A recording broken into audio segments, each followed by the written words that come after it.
Previously, Little 8 had transformed as Subai recovered. Together, they took down the golden level beast. Wei arrived soon after and looked around, seeing that the battle was finally over. The group returned to the university and was praised as heroes. Afterward, Subai went to his dorm to get some much-needed rest. Now to this week's chapter. Time had passed, and earlier in the morning, there was a loud banging at their door. Still half asleep and rubbing his eyes, he got up and muttered that he was on his way, telling them to stop banging on the door. But when Han opened the door, he was stunned. He never expected to see these people standing there. It was the girls from the student council. They greeted him warmly, explaining that they were heroes from the battlefield and had brought breakfast. They mentioned that they had all prepared it themselves. However, the woman at the front stepped forward and questioned him about Subai, her expression curious and serious. Han accepted the gifts and thanked them politely. He mentioned that they were his senior sisters and always welcome at his home. However, most of the girls paid little attention to his words as they walked in, trying their best to look charming. One of them asked who Subai might be, while another smiled and said she wanted to take a photo with him. Dao, pointing toward Subai's bed, mentioned that he had gone for a run earlier that morning and then asked how they knew him, his curiosity clear. Both girls turned to Dao, and one of them remarked that everyone knew who Subai was after his performance on the battlefield. She added that it was a shame he didn't know her yet. The other girl, however, questioned Dao about why he hadn't mentioned that earlier before they walked in. As they started to leave, Dao asked if Subai had become famous. The girl waved back at him and said he had, suggesting they turn on the TV to see for themselves. Meanwhile, the other girl grabbed the gifts back from Han, leaving him puzzled. It only dawned on him after they had gone that the gifts were meant for Subai, not him. Meanwhile, Subai was out running. As he passed by a crowd gathered around a screen, he stopped to watch as the military news began. The reporter announced that just yesterday, there had been large-scale attacks by tens of thousands of ferocious beasts on human military bases in several provinces. Among these beasts, reports confirmed the presence of golden-level combat power. The reporter continued, stating that students from various provinces had been slaughtered by the 10,000 races of ferocious beasts. In this battle, the instructors and students of Jiangzhou Martial University fought back bravely. They managed to kill one golden-level ferocious beast, one silver-level beast, several bronze-level beasts, and numerous ordinary beasts. Among them, first-year student Subai single-handedly held back a golden-level ferocious beast. With the help of the instructors and a bronze-level expert from the military, he achieved the remarkable feat of cross-tier killing.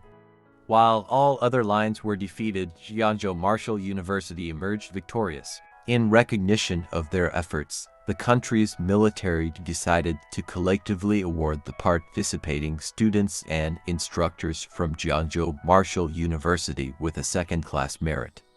They would be presented with the Great Wall Silver Medal. His expression soured as he realized how sudden this announcement was. The reporter declared that student Subai, due to his outstanding military achievements, was awarded a first-class merit and would receive the Great Wall Golden Medal. The crowd around him was amazed. One person questioned if that really was a first-year student, while another wished they could receive the Great Wall Medal.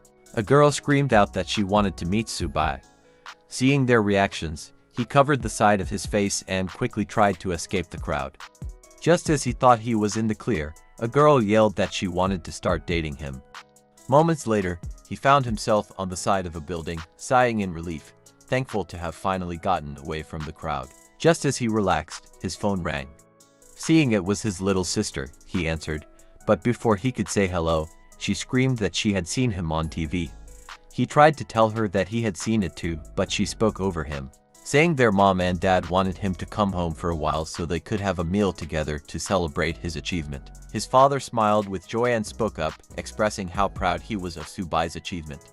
He mentioned that Subai had made the family proud and added that even the neighbors were talking about him.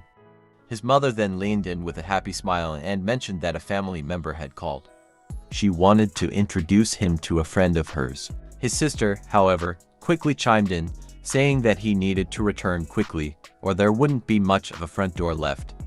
Everyone had been knocking on it nonstop lately. He leaned against the wall, commenting that the test had just ended and he had a 2-day break. He said he would pack his things and head home as soon as he could.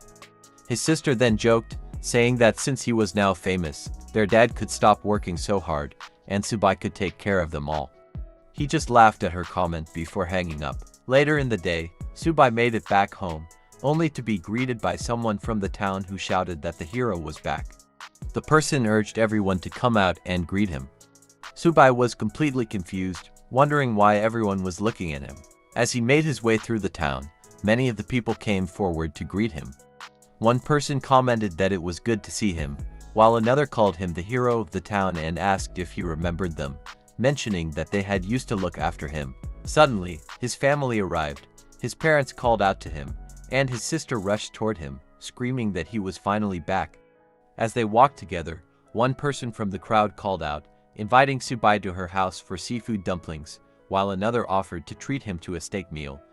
Subai politely waved at them, thanking them for the offers but stating that he wanted to spend time with his family. Just then, his father spoke up, thanking everyone for their kind offers. He mentioned that they had already prepared food for Subai at home and that once he had rested, he would send him to visit everyone. Subai agreed, smiling as he commented that he would visit them all very soon. The lady from earlier smiled and said she would see him later, adding that her granddaughter was also studying in the city and they should meet.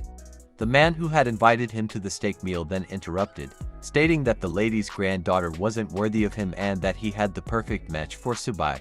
However, Subai had already left, and they hadn't noticed they were speaking to his father. Meanwhile, Subai and his sister arrived home, both feeling worn out. Subai sighed, saying that if he had known this would happen, he would have come back during the night and snuck in. His sister, still trying to catch her breath, pointed out that it wouldn't matter. The lady from before had already set up a surveillance camera at their door and would see him come back. She added that the lady had been waiting for him just so she could introduce her granddaughter to him. Moments later, his parents arrived. His mother told him to rest while they took care of the cooking, calling out to his sister to help. His father, with a smile, commented that he was the main cook for tonight, meaning the meal would be amazing. Subai took his bag off and placed it on the chair before sitting down, commenting that he could finally take a break for a bit. But then, the system suddenly popped up in front of him, catching him by surprise. He wondered what was going on as the system notified him that a beast was nearby, one he could tame. It mentioned that there was a kitten he could tame and asked if he wanted to do so.